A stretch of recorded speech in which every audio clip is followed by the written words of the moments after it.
বিজ্ঞান যেখানে শেষ, পুরীর জগন্নাথ মন্দিরের অলৌকিক রহস্য ঠিক সেখান থেকেই শুরু।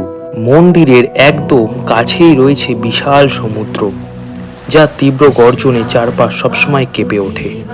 কিন্তু সবচেয়ে অবাক করা বিষয় হলো মন্দিরের প্রধান ফটক অর্থাৎ সিংহদুয়ারে যতক্ষণ আপনি পা রাখবেন না ততক্ষণ বাইরের সেই সমুদ্রের গর্জন পরিষ্কার শুনতে পাবেন।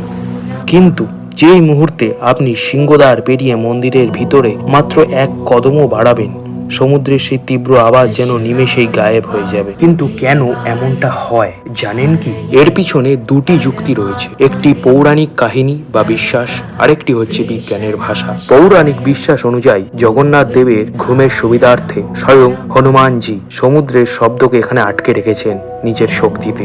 আর বিজ্ঞান বলে যে মন্দিরের যে প্রাচীন স্থাপত্য এবং বিশালাকার নিখুঁত দেয়াল এখানে একটা প্রাকৃতিক সাউন্ড প্রুফ হিসাবে কাজ করে। তাই কথাতেই আছে, বিশ্বাসে মিলায় বস্তু, তর্কে বহুদূর।